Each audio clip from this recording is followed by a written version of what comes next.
मुंह तो संग्राम नहीं सुननी है ना। कहते इस गुरु नानक प्रकाश पुरब मना रहे हैं तो कहते और कह देना कल संग्राम है, कहते तेरा मुंह सड़ जाए तू के बोली है, सारा महीना खराब हो जाना सारा। और तू नीवा करार किया हुआ शुद्ध के बराबर भी, शुद्ध भावें उच्ची आचरण वाला भी होवे इन्हू इज्जत नहीं देनी।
गुरमुख काल विच प्रगट होवा, काल विच प्रगट होवा।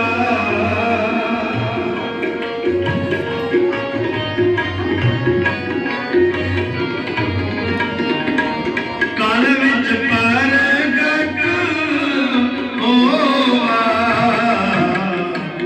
सतगुर नानक प्रगटिया, सतगुर नानक प्रगटिया। इच तुंद जग चानन होवा, इच तुंद जग चानन होवा। सतगुर नानक प्रगटिया, सतगुर नानक प्रगटिया। जब कर सूरज निकलिया, जब कर सूरज निकलिया, जब कर सूरज निकलिया, जब कर सूरज निकलिया।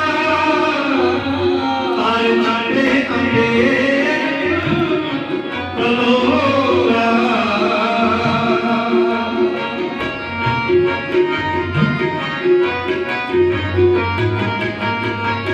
तारे छाटे अंधेर पलोरा।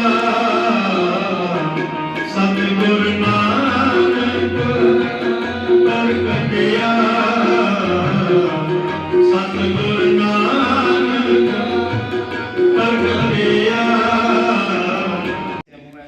ਪੁੱਜੇ ਹਨ, ਅਸੀਂ ਇਹਨਾਂ ਨੂੰ ਜੀ ਆਇਆਂ ਨੂੰ ਆਖਦੇ ਹਾਂ ਤੇ ਨਾਲ ਹੀ ਬੇਨਤੀ ਕਰਦੇ ਹਾਂ ਕਿ ਕੇਵਲ 2 ਮਿੰਟ ਲਈ ਅੱਜ ਦੇ ਪ੍ਰਕਾਸ਼ ਉਤਸਵ ਦੇ ਆਪਣੇ ਵਿਚਾਰ ਰੱਖਣ। ਵਾਹਿਗੁਰੂ ਜੀ ਕਾ ਖਾਲਸਾ, ਵਾਹਿਗੁਰੂ ਜੀ ਕੀ ਫਤਿਹ।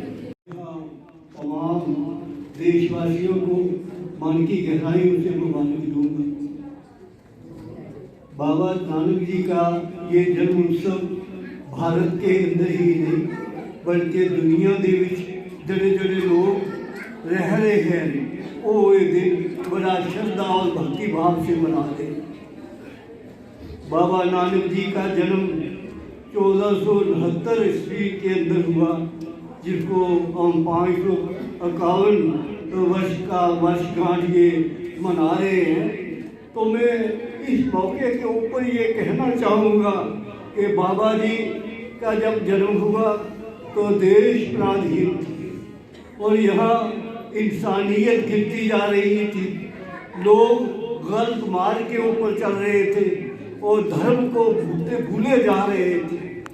तो बाबा नानक जी ने रूहानियत का प्रचार भारत के अंदर ही नहीं किया बल्कि दुनिया भर के अंदर वो विदेश यात्रा के अंदर भी गए, वहाँ भी जाके इंसानियत का दर्ज दिया। मैं ये कहना चाहूँगा कि बाबा नानक जी का जीवन इतना उज्जवल, बचपन से ही माँ बाप की लालसा रहती है कि बेटा जवान होगा कमाई करेगा। माँ बाप ने पैसा दिया, दुकान डलवाई और वो जो पैसा मिला भूखे नंगों की सेवा करते रहे, उनको प्रसाद देते रहे और उनका एक हमारे लिए एक आदर्श छोड़ा है हमारे मानव जाति के लिए, तो उन्होंने छोड़ा। और एक बार कहते हैं इतिहास के अंदर कि वो जब कुछ भूखे नंगों को साधु संतों को खाना खिला रहे थे तो नदी के किनारे स्नान करने के लिए गए। वहाँ लोग दुनिया के अंदर चर्चा हो गई कि बाबा जी डूब गए। 3 दिन के बाद नदी से बाहर निकले और जब घर लौटे तो उनके बाप जो थे, फादर थे, उन्होंने झाड़ा तो बीबी नानकी जी जो उनकी बहन थी, उन्होंने कहा पापा जी ये कुछ उद्देश लेके आए हैं, ये भगवान के अवतार आए हैं इस धरती के ऊपर। तो इस प्रकार से उन्होंने दुनिया के अंदर रूहानियत का प्रचार किया।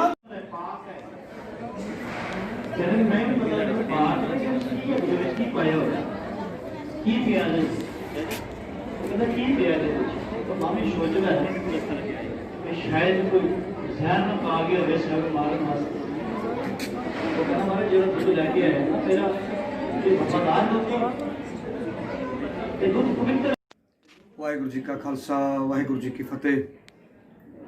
समूह संगत ਨੂੰ ਅਤੇ ਪੂਰੇ ਦੇਸ਼ ਨਿਵਾਸੀਆਂ ਨੂੰ ਗੁਰੂ ਨਾਨਕ ਪਾਤਸ਼ਾਹ ਦਾ ਪ੍ਰਕਾਸ਼ ਪੁਰਬ ਦੀਆਂ ਲੱਖ ਲੱਖ ਵਧਾਈਆਂ ਹੋਣ। ਗੁਰੂ ਨਾਨਕ ਪਾਤਸ਼ਾਹ ਜਦੋਂ ਸੰਸਾਰ ਦੇ ਅੰਦਰ ਉਹਨਾਂ ਨੇ ਆ ਕੇ ਉਹਨਾਂ ਦਾ ਪ੍ਰਕਾਸ਼ ਹੋਇਆ, ਉਹਨਾਂ ਦਾ ਜਨਮ ਹੋਇਆ, ਤਾਂ ਉਸ ਵਕਤ ਸੰਸਾਰ ਦੀ ਜੋ ਹਾਲਤ ਬੜੀ ਹੀ ਨਾਜ਼ੁਕ ਅਤੇ ਸੰਸਾਰ ਦੇ ਅੰਦਰ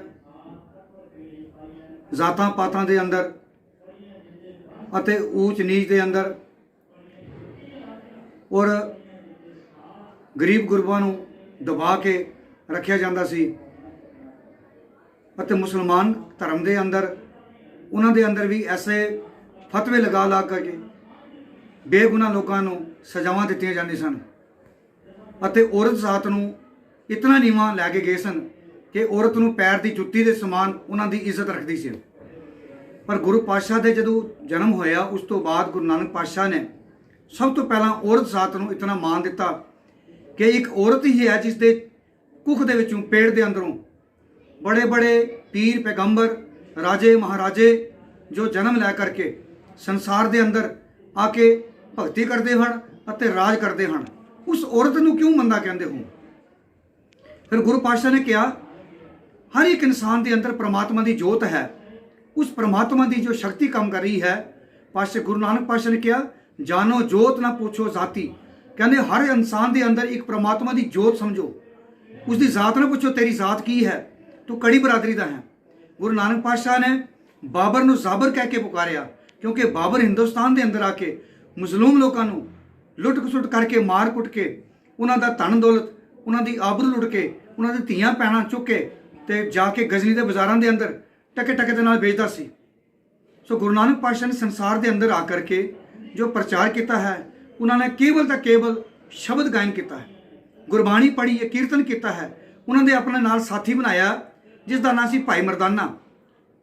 वो एक रबाबी सी, वो मरासी सी, मुसलमान सी। गुरु नानक पातशाह ने उसको अपने भरा की तरह मान दे के अपने नाल 50 साल अपने नाम रखिया अते जाके थां थां ते पूरे दुनिया के अंदर जाके गुरु नानक पातशाह ने एक परमात्मा के प्रचार की गल की, एक परमात्मा के नाम का प्रचार किया। तो केवल एक परमात्मा ही शक्ति ऐसी है जो सारे संसार के अंदर काम कर रही है। सो एक परमात्मा के नाल जोड़न का यत्न किया है। सो आओ असी गुरु नानक देव जी का जो प्रकाश पुरब मना रहे हाँ, असी सारे प्रण करिए कि असी आपस में लड़ाइयाँ झगड़े खत्म करके एक परमात्मा का सिमरन करिए और सारिਆਂ ਦੇ अंदर उस परमात्मा ने जो जानिए, किसी को अपना दुश्मन ना समझिए। गुरबाणी में पातशाह कहते ना हम नहीं चंगे बुरा नहीं कोई। फिर भगत कबीर जी का एक श्लोक है कबीर सब ते हम बुरे हम तज पलो सब कोए। वाहिगुरू जी का खालसा वाहिगुरू जी की फतेह।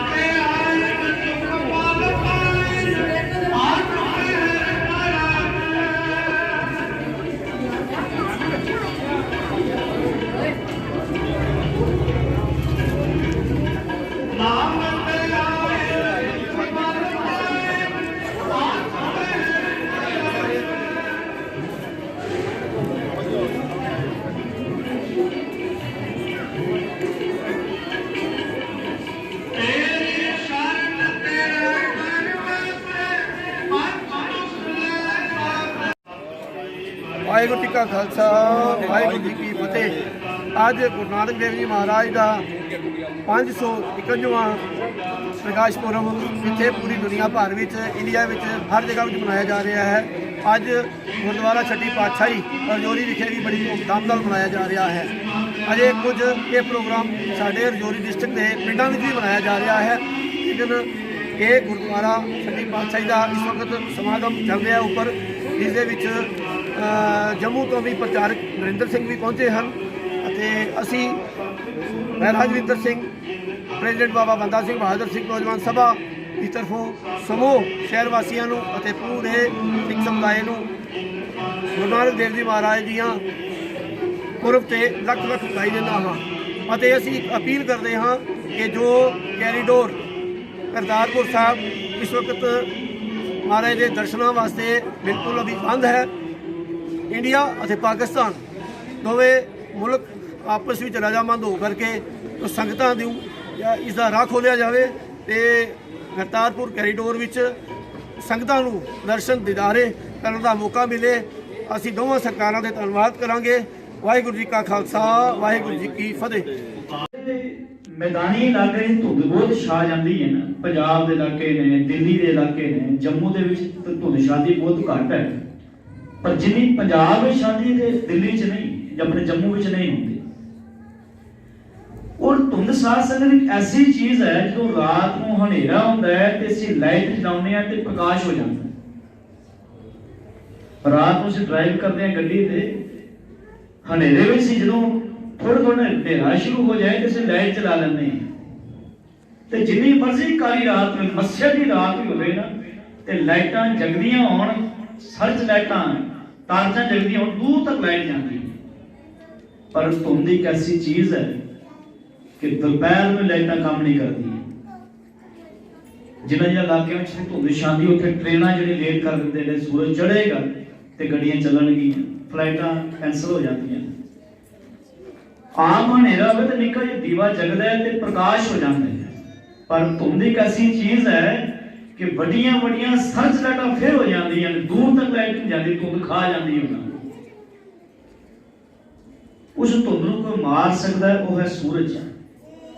ਜਦੋਂ ਸੂਰਜ ਚੜ੍ਹਦਾ ਤਾਂ ਸੂਰਜ ਦੀਆਂ ਤੇਜ਼ ਗਰਮ ਜਿਹੜੀਆਂ ਕਿਰਨਾਂ ਉਸ ਤੇ ਪੈਂਦੀਆਂ ਤੇ ਉਹ ਸੜ ਕੇ ਸੁਆਹ ਹੋ ਜਾਂਦੀ ਹੈ ਤੇ ਪ੍ਰਕਾਸ਼ ਹੋ ਜਾਂਦਾ। ਹੁਣ ਗੁਰੂ ਨਾਨਕ ਸਾਹਿਬ ਸੰਸਾਰ ਵਿੱਚ ਆਏ ਤੇ ਭਾਈ ਗੁਰਦਾਸ ਜੀ ਨੇ ਮਿੱਟੀ ਧੁੰਦ ਜਗ ਚਾਨਣ ਹੋਵਾ। ਉਹ ਧੁੰਦ ਕਿਹੜੀ ਸੀ? ਧੁੰਦ ਵੀ ਹਨੇਰਾ ਹੈ। ਹਨੇਰਾ ਹੈ ਕਾਲਾ, ਪਰ ਧੁੰਦ ਹੈ ਚਿੱਟਾ। ਇੱਕ ਹੈ ਚਿੱਟਾ ਹਨੇਰਾ, ਇੱਕ ਹੈ ਕਾਲਾ ਹਨੇਰਾ। ਹੁਣ ਚਿੱਟਾ ਹਨੇਰਾ ਕਿਹਾ ਸੀ ਧਰਮ ਦੇ ਨਾਂ ਤੇ ਲੋਕਾਂ ਨੂੰ ਦਿਆ ਜਾ ਰਿਹਾ ਹੈ। ਹਨੇਰਾ ਸੀ ਪਰ ਧੁੰਦ ਨੂੰ ਸੀ ਹਨੇਰਾ ਨਹੀਂ ਮੰਨਦੇ, ਹੈ ਹਨੇਰਾ ਹੋ ਗਿਆ। ਵੀ ਬਾਹਰੀ ਤੋਂ ਤੇ ਲੋਕ ਧਰਮੀ ਦਿਸਦੇ ਨੇ, ਧਰਮ ਪੁਸਤਕਾਂ ਪੜ੍ਹੀਆਂ ਜਾਂਦੀਆਂ ਨੇ, ਵੱਡੇ ਵੱਡੇ ਤੀਰਥ ਸਥਾਨਾਂ ਤੇ ਬੜੀਆਂ ਭੀੜਾਂ ਲੱਗੀਆਂ ਹੋਈਆਂ, ਲੋਕ ਜਾ ਰਹੇ ਨੇ, ਧਰਮ ਦੇ ਭੇਸ ਧਾਰਨ ਕੀਤੇ ਹੋਏ, ਮਾਲਾ ਫੜੀਆਂ ਹੱਥਾਂ ਵਿੱਚ, ਵੱਡੇ ਵੱਡੇ ਗ੍ਰੰਥ ਜਾਂ ਗੱਟੇ 'ਚ ਹੋਏ ਲੋਕਾਂ ਨੇ, ਪਰ ਠੱਗਿਆ ਜਾ ਰਿਹਾ। ਜਿਸ ਵਕਤ ਸਤਿਗੁਰੂ ਆਏ ਨੇ ਸੰਸਾਰ ਵਿੱਚ, ਜਿਹੜੀ ਧਾਰਮਿਕ ਦਸ਼ਾ ਸੀ ਨਾ, ਉਹ ਐਸੀ ਸੀ ਕਿ ਧਰਮ ਦਾ ਭੇਖ ਸੀ। ਸਿਰਫ ਧਰਮ ਲੋਕਾਂ ਦੀ ਜ਼ਿੰਦਗੀ ਵਿੱਚ ਨਹੀਂ ਸੀ।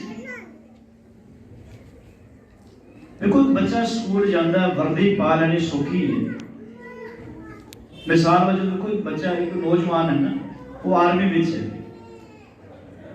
ਹੁਣ ਆਰਮੀ 'ਚ ਜਦੋਂ ਘਰ ਛੁੱਟੀ ਆਉਂਦਾ, ਵਰਦੀ ਨਾਲ ਲੈ ਕੇ, ਉਹਦਾ ਛੋਟਾ ਭਰਾ ਜਿਹੜਾ ਉਹਦੀ ਵਰਦੀ ਪਹਿਨ ਲਵੇ ਤੇ ਪਿੰਡ 'ਚ ਘੁੰਮਦਾ ਹੈ ਤੇ ਸਾਰੇ ਉਹਨੂੰ ਫੌਜੀ ਥੋੜ੍ਹਾ ਕਹਿਣਗੇ, ਕਹਿੰਦਾ ਇਹ ਭਰਾ ਦੀ ਵਰਦੀ ਪਾ ਕੇ ਘੁੰਮ ਰਿਹਾ, ਮਤਲਬ ਫੌਜੀ ਨਹੀਂ ਹੈ। ਹੁਣ ਵਰਦੀ ਭਰਾ ਦੀ ਪਾ ਲੈਣੀ ਬੜਾ ਸੌਖਾ ਹੈ, ਪਰ ਫੌਜ ਦੀ ਜਾ ਕੇ ਨੌਕਰੀ ਕਰਨੀ ਔਖੀ ਹੈ ਨਾ। ਟ੍ਰੇਨਿੰਗ ਕਰਨੀ ਪੈਂਦੀ, ਉੱਥੇ ਬਰਫ਼ ਵਿੱਚ ਜਾ ਕੇ ਡਿਊਟੀ ਦੇਣੀ ਪੈਂਦੀ, ਅੱਧੀ ਰਾਤ ਨੂੰ ਠੰਡੀ ਵਿੱਚ ਜਾ ਕੇ ਬਾਹਰ ਡਿਊਟੀ ਦੇਣੀ ਪੈਂਦੀ ਹੈ। ਵਰਦੀ ਪਾਣੀ ਸੌਖੀ, ਬਾਹਰੋਂ ਭੇਖ ਧਾਰਨ ਕਰਨਾ ਧਰਮ ਦਾ ਬਹੁਤ ਸੌਖਾ, ਪਰ ਅੰਦਰ ਧਰਮ ਨਹੀਂ ਸੀ। ਤਾਂ ਗੁਰੂ ਸਾਹਿਬ ਨੇ ਕਿਹਾ, ਕਲ ਕਾਤੀ ਰਾਜੇ ਕਾ ਸਾਈ, ਧਰਮ ਪੰਖ ਕਰ ਉੱਡ ਰਿਹਾ, ਧਰਮ ਖੰਭ ਲਾ ਕੇ ਉੱਡ ਚੁੱਕਾ, ਧਰਮ ਕਿਤੇ ਵੀ ਨਹੀਂ ਹੈ। ਧਰਮ ਅਸਥਾਨਾਂ ਵਿੱਚ ਧਰਮ ਨਹੀਂ। ਉੱਥੇ ਜਾਓ ਤਾਂ ਕਹਿੰਦੇ ਇੰਨੇ ਪੈਸੇ ਲੱਗਣ ਕੇ ਆ ਪੂਜਾ ਕਰਾਣੀ ਹੈ। ਸਾਡੇ ਵਿੱਚ ਆ ਗਿਆ ਨਾ, ਅਖੰਡ ਫੜ ਕਰਾਉਣਾ, ਕਿਹੜਾ ਕਰਾਉਣਾ ਹੈ? ਸਾਡੇ ਧਰਮ ਸਥਾਨਾਂ ਹੋ ਚੁੱਕਾ ਹੈ, ਸ਼ੁਰੂ ਹੋ ਚੁੱਕਾ ਹੈ। ਤੇ ਜੇ ਤੁਸੀਂ ਅਖੰਡ ਪਾਠ ਕਰਾਉਣਾ ਹੈ 11,000 ਦਾ ਤਾਂ 6 ਮਹੀਨੇ ਬਾਅਦ ਨੰਬਰ ਤੁਹਾਡਾ ਆਏਗਾ। ਜੇ ਕਰਾਉਣਾ 21,000 ਦਾ ਉਹ ਤੁਹਾਡਾ ਨੰਬਰ ਆਏਗਾ 3 ਮਹੀਨੇ ਬਾਅਦ। ਜੇ 50,000 ਕਰਾਉਣਾ ਹੈ 1 ਮਹੀਨੇ ਬਾਅਦ ਤੁਹਾਡਾ ਨੰਬਰ ਆਏਗਾ। ਤੇ ਜੇ 1.25 ਲੱਖ ਦਾ ਕਰਾਉਣਾ ਤਾਂ ਅੱਜ ਹੀ ਹੁਕਮਨਾਮਾ ਲੈ ਜਾਓ। ਹੁਕਮਨਾਮਾ ਸਾਡੇ ਕੋਲ ਤਿਆਰ ਹੈ, ਅਖੰਡ ਹੋ ਚੁੱਕਾ ਹੈ। ਜਿਵੇਂ ਮਾਲ ਤਿਆਰ ਪਿਆ ਹੋਇਆ ਹਰ ਵਾਰ ਹੋ ਚੁੱਕਾ, ਸਿਰਫ ਹੁਕਮਨਾਮਾ ਦੇਣਾ, ਭੇਟਾ ਜਮਾ ਕਰਨਾ, ਬਸ ਇਹੀ ਕੁਝ ਸੀ। ਧਰਮ ਅਸਥਾਨਾਂ ਵਿੱਚ ਧਰਮ, ਜਿਹੜੇ ਧਰਮ ਦਾ ਪ੍ਰਚਾਰ ਕਰਦੇ ਸੀ ਉਹਨਾਂ ਵਿੱਚ ਧਰਮ ਨਹੀਂ ਹੈ। ਆਪਸ ਵਿੱਚ ਖੁਣਸ ਹੈ, ਆਪਸ ਵਿੱਚ ਈਰਖਾ, ਵੈਰ। ਜਿਹੜੀ ਰਾਜਸੀ ਦਸ਼ਾ ਹੈ, ਜਿਨ੍ਹਾਂ ਦਾ ਕੰਮ ਸੀ ਦੇਸ਼ ਦੇ ਲੋਕਾਂ ਦੀ ਰੱਖਿਆ ਕਰਨੀ, ਉਹ ਗੁਲਾਮੀ ਅਪਣਾ ਚੁੱਕੇ ਸਨ। ਖੱਤਰੀਆਂ ਦਾ ਧਰਮ ਛੋੜਿਆ, ਮਲੇਸ਼ ਭਾਖਿਆ ਗਈ, ਆਪਣੀ ਬੋਲੀ ਛੱਡ ਦਿੱਤੀ ਸੀ, ਆਪਣੀ ਜ਼ੁਬਾਨ ਛੱਡ ਦਿੱਤੀ। ਇੱਕ ਜਿਹੜਾ ਮੀਆਂ ਜੀ ਕਹਿੰਦੇ ਸੀ, ਜਦੋਂ ਬਾਹਰੀ ਹਮਲਾਵਰ ਆਏ ਨਾ, ਤੁਰਕਾਂ ਨੇ ਤੇ ਮੁਗਲਾਂ ਨੇ ਹਮਲਾ ਕੀਤਾ, ਇੱਥੋਂ ਦੇਸ਼ ਨੂੰ ਆਪਣੇ ਅਧੀਨ ਕਰ ਲਿਆ, ਤੇ ਉਹਨਾਂ ਦੇ ਸਾਹਮਣੇ ਮੀਆਂ ਜੀ ਕਹਿਣਾ ਆਪਣੇ ਘਰ ਵਿੱਚ ਧਰਮ ਕਰਮ ਕਰਨੇ, ਪਰ ਗੁਲਾਮੀ ਅਸੀਂ ਜਿਸ ਗਊ ਨੂੰ ਮਾਤਾ ਕਹਿੰਦੇ ਸਨ, ਬ੍ਰਾਹਮਣ ਨੂੰ ਗੁਰੂ ਕਹਿੰਦੇ ਸਨ, अब पढ़ते हैं गौ ब्राह्मण को कर लाभो, गोबर तरना जाए, धोती टिक्का ताजा माली, धान मलेशा खाई। जिन्होंने मलेश कहते सन, नीच कहते सन, उन्होंने धान लैन ਲਈ ਆਪਣੇ ਘਰਾਂ ਵਿੱਚ ਪੂਜਾ ਤਾਂ ਕਰਦੇ ਸੀ, ਪਰ ਦੂਜੇ ਪਾਸੇ ਗਊ ਤੇ ਵੀ ਟੈਕਸ ਲੱਗਾ ਹੋਇਆ, ਬ੍ਰਾਹਮਣ ਦੇ ਟੈਕਸ। ਕੋਈ ਅਗਰ ਆਪਣੇ ਧਰਮ ਦਾ ਵੀ ਧਰਮ ਸਥਾਨ ਜਾ ਰਹੇ ਆ, ਉਸ ਧਰਮ ਸਥਾਨ ਤੇ ਜਾਣ ਦੇ ਵੀ ਟੈਕਸ ਲੱਗਦਾ ਸੀ। ਐਸੇ ਹਾਲਾਤ और ਜਿਹੜੀ ਸਮਾਜਿਕ ਦਸ਼ਾ ਸੀ, जो समाज के हालात ये वंडे हुए हैं 4 वर्णों के बीच, ते सब ਨੂੰ ਥੱਲੇ ਰੱਖਿਆ ਕਿ ਸ਼ੂਦਰ, ਤੇ ਸ਼ੂਦਰ ਵਾਸਤੇ ਐਸੇ ਹੁਕਮਨਾਮੇ ਜਾਰੀ ਸਨ, ਇਹ ਸ਼ਹਿਰ ਵਿੱਚ ਨਹੀਂ ਰਹਿ ਸਕਦਾ। ਵਾਹਿਗੁਰੂ ਜੀ ਕਾ ਖਾਲਸਾ, ਵਾਹਿਗੁਰੂ ਜੀ ਕੀ ਫਤਿਹ। ਅੱਜ ਗੁਰਦੁਆਰਾ ਛੱਡੀ ਪਾਤਸ਼ਾਹੀ ਸਿੱਖਾਂ ਦੇ ਪਹਿਲੇ ਗੁਰੂ ਸਾਹਿਬ ਸ੍ਰੀ ਗੁਰੂ ਨਾਨਕ ਦੇਵ ਜੀ ਮਹਾਰਾਜ ਦਾ 551ਵਾਂ ਜਨਮ ਉਤਸਵ ਮਨਾਇਆ ਜਾ ਰਿਹਾ ਹੈ। ਸਾਹਿਬ ਸ੍ਰੀ ਗੁਰੂ ਨਾਨਕ ਦੇਵ ਮਹਾਰਾਜ ਨੇ ਪੂਰੀ ਦੁਨੀਆ ਦਾ ਚੱਕਰ ਕੱਟਿਆ ਤੇ ਕੇਵਲ ਇੱਕੋ ਉਪਦੇਸ਼ ਦਿੱਤਾ, ਅਵਲ ਅੱਲਾ ਨੂਰ ਉਪਾਇਆ, ਕੁਦਰਤ ਕੇ ਸਭ ਬੰਦੇ, ਏਕ ਨੂਰ ਤੇ ਸਭ ਜਗ ਉਪਜਿਆ, ਕੋਟ ਭਲੇ ਕੋ ਮੰਦੇ। ਅੱਜ ਤੋਂ 552 ਸਾਲ ਪਹਿਲਾਂ ਸਾਹਿਬ ਸ੍ਰੀ ਗੁਰੂ ਨਾਨਕ ਦੇਵ ਜੀ ਮਹਾਰਾਜ ਦਾ ਜਨਮ ਹੋਇਆ ਤੇ ਉਹਨਾਂ ਨੇ ਸੰਸਾਰ ਦੇ ਵਿੱਚ ਮਾਨਵ ਏਕਤਾ ਦਾ ਉਪਦੇਸ਼ ਦਿੱਤਾ। ਸਾਹਿਬ ਸ੍ਰੀ ਗੁਰੂ ਨਾਨਕ ਦੇਵ ਮਹਾਰਾਜ ਨੇ ਸੰਸਾਰ ਦੇ ਉਪਦੇਸ਼ ਦਿੱਤਾ, ਨਾ ਕੋ ਵੈਰੀ ਨਾ ਹੀ ਬੇਗਾਨਾ, ਸਗਲ ਸੰਗ ਹਮ ਕੋ ਬਨਿਆਈ ਦਾ ਜੋ ਸੰਦੇਸ਼ ਦਿੱਤਾ ਹੈ। ਅੱਜ ਅਸੀਂ ਸਾਰੇ ਜੋ ਇਸ ਭਾਰਤ ਵਰਸ਼ ਦੇ ਵਿੱਚ ਕਰੋਨਾ ਦੀ ਬਿਮਾਰੀ ਚੱਲ ਰਹੀ ਹੈ, ਇੱਕ ਉਸ ਖੁਦਾ ਦੀ ਤਰਫੋਂ, ਅਕਾਲ ਪੁਰਖ ਦੀ ਤਰਫੋਂ ਜੋ ਇੱਕ ਅਨਹੋਣੀ ਹੋ ਰਹੀ ਹੈ, ਅਸੀਂ ਸਾਰੇ ਅੱਜ ਅਕਾਲ ਪੁਰਖ ਅੱਗੇ ਅਰਦਾਸ ਕਰੀਏ, ਸੱਚੇ ਪਾਤਸ਼ਾਹ ਜੋ ਇਹ ਅਨਹੋਣੀ ਹੈ, ਇਸ ਅਨਹੋਣੀ ਨੂੰ ਲੋਕਾਂ ਦੇ ਵਿੱਚ ਖੁਸ਼ਹਾਲੀ ਲਾਏ ਅਤੇ ਆਪਸੀ ਭਾਈਚਾਰਾ ਕਾਇਮ ਰੱਖੇ, ਕਿਉਂਕਿ ਗੁਰੂ ਸਾਹਿਬ ਨੇ ਕਿਹਾ ਹੈ, ਨਾ ਕੋ ਵੈਰੀ ਨਾ ਹੀ ਬੇਗਾਨਾ, ਸਗਲ ਸੰਗ ਹਮ ਕੋ ਬਨਿਆਈ ਦਾ ਸੰਦੇਸ਼ ਹੈ। ਆਓ ਅਸੀਂ ਸਾਰੇ ਇਸ ਸੰਦੇਸ਼ ਨੂੰ ਸੰਸਾਰ ਭਰ ਦੇ ਵਿੱਚ ਚੱਲੀਏ ਅਤੇ ਗੁਰੂ ਸਾਹਿਬ ਦੇ ਦਿੱਤੇ ਹੋਏ ਉਪਦੇਸ਼ ਨੂੰ ਮਨਾਈਏ ਅਤੇ ਉਹਨਾਂ ਦੇ ਜਨਮ ਦਿਹਾੜੇ ਤੇ ਖੁਸ਼ੀਆਂ ਪ੍ਰਾਪਤ ਕਰੀਏ। ਵਾਹਿਗੁਰੂ ਜੀ ਕਾ ਖਾਲਸਾ, ਵਾਹਿਗੁਰੂ ਜੀ ਕੀ ਫਤਿਹ।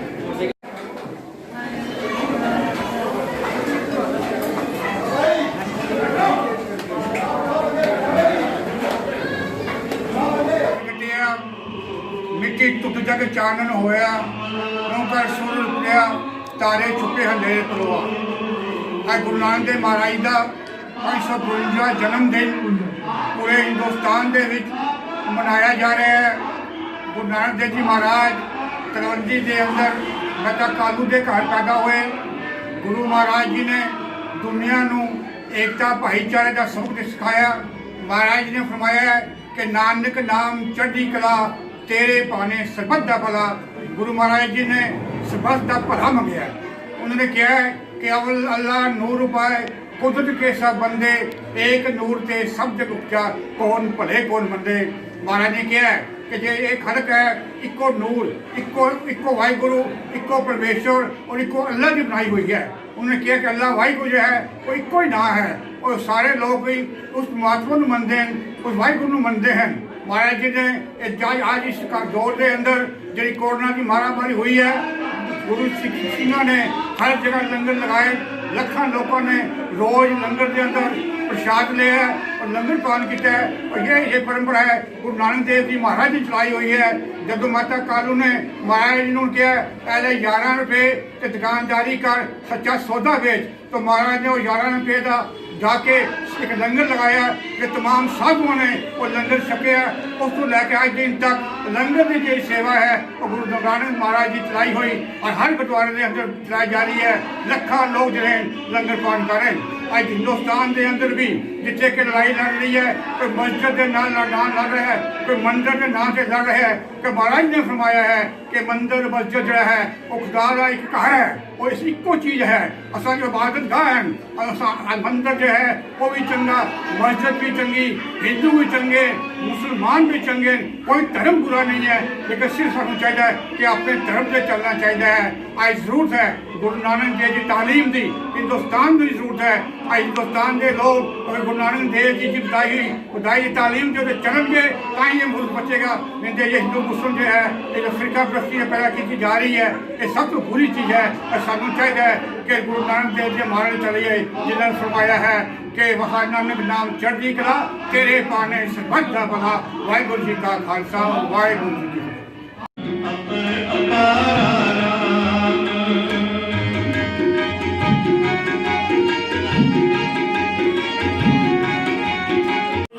ਸਾਹਿਬ ਸ੍ਰੀ ਗੁਰੂ ਨਾਨਕ ਦੇਵ ਜੀ ਦਾ 550 ਪ੍ਰਕਾਸ਼ ਉਤਸਵ ਪੂਰੀ ਦੁਨੀਆ ਵਿੱਚ ਜਿੱਥੇ ਗੁਰੂ ਨਾਨਕ ਨਾਮ ਲੈਵਾ ਉੱਥੇ ਹਰ ਜਗ੍ਹਾ ਮਨਾਇਆ ਜਾ ਰਿਹਾ। ਹੁਣ ਗੌਰਮੈਂਟ ਤਰਫੋਂ ਵੀ ਇਹ ਇਜਾਜ਼ਤ ਦਿੱਤੀ ਹੈ ਗੁਰਦੁਆਰੇ ਮੰਦਰ ਮਸਜਿਦ ਉਹਨਾਂ ਇਸ ਤੋਂ ਅਸੀਂ 8-9 ਮਹੀਨੇ ਅਸੀਂ ਕੋਈ ਪ੍ਰੋਗਰਾਮ ਨਹੀਂ ਕੀਤਾ ਐਸਾ ਕੋਈ ਵੀ ਜਿਹੜਾ ਇਹ ਗੌਰਮੈਂਟ ਦੇ ਦਾਇਰੇ ਸੀ ਉਸ ਦੇ ਮੁਤਾਬਕ ਨਾ ਚੱਲ ਸਕੇ। ਹੁਣ ਇਹ ਚੀਜ਼ਾਂ ਖੁੱਲੀਆਂ ਆਸਾਂ ਵੀ ਹੈ ਗੁਰੂ ਨਾਨਕ ਦੇਵ ਜੀ ਦਾ ਇਹ ਗੁਰਪੁਰਬ ਮਨਾ ਰਹੇ ਹਾਂ। ਸਾਹਿਬ ਸ੍ਰੀ ਗੁਰੂ ਨਾਨਕ ਦੇਵ ਜੀ ਜੋ बचपन तो ही रूहानी ताकत के मालिक सन, उन्होंने जन्म इस वास्ते संसार जिससे पाप बहुत बढ़ गया सी, उस पाप को खत्म करने वास्ते परमात्मा ने उपर अकाल पुरख ने एक अरदास सुनी। अरदास होकर एक गुरु नानक देव जी जग में बिठाया। उन्होंने आके इतने हिंदू मुस्लिम सिख भाईचारे सारे का एक अच्छा प्रचार किया। जी गुरु नानक देव जी तालीम सी अज दुनिया पर हर एक बंदे लौटती है कि आपस प्यार मुहब्बत जो खत्म हो रहा है, जो नफरत फैल रही हैं एक दूसरे ने बाल जी हर चीज़ नफरत देख जाता। इस वास्ते गुरु नानक देव जी का अज जो ये प्रकाश उत्सव मना रहा इसने रोशनी लैके लोग सारिਆਂ चाहिए कि उस परमात्मा वाहिगुरू का आकाश बन जोड़न, एक दूसरे नाल प्यार मुहब्बत करन, अपने हिंदुस्तान और दुनिया में भी अपना रास्ता दसन कि असी लोग जो इतने पाते रहने हुए फिर इस अनेकता एकता है। इस एकता नाल सारी ताकत है हिंदुस्तान की। इस विच असां सारिਆਂ की अपनी गल्लां चलना चाहिए। ये गुरु महाराज का ये जो 21 रुपये का गुरु महाराज को 20 रुपये अपने पिता जी जो सच्चा सौदा कर रहे हो वो सच्चा सौदा कर गए अगे के साधु भुखे उन्होंने राशन पानी लैके लंगर बना के उन्होंने छकाया। वो अज तक गुरु महाराज का लंगर जो सारे संसार चलना। हम पिछले कोरोना की इतनी बड़ी बीमारी चली है उस बीच हम देखा होना हर जगह गुरु घर चू लंगर इतना नहीं और अंग्रेज मुल्क आते उस लगा उस चलाते कमेटी जी कमेटी प्रबंधक होंगी सी वो चलाते सन। मैं ये कहना कि अज भी सारे लोगों को चाहिए आपस भी गलतियाँ गुलाम बाकी गए तो हम उस एकता पर चलना चाहिए, उस गुरु नानक देव उपदेश पर चलना चाहिए। वाहिगुरू जी का खालसा वाहिगुरू जी की फतेह।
शादी होए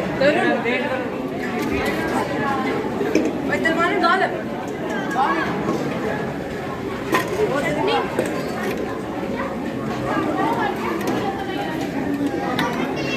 बबली बहन देखो भाई चलिए ਛੱਡਣਾ ਇੱਕ ਦਿਲ ਦਾ ਗੁਰੂ ਸਾਹਿਬ ਦਿਲ ਫਿਰ ਦੱਸੋ ਬਣਨਾ ਕਿਵੇਂ ਤੇ ਗੁਰੂ ਨਾਨਕ ਸਾਹਿਬ ਨੇ ਇੱਕ ਕੋਰਾ ਪਾਣੀ ਮੰਗਵਾਇਆ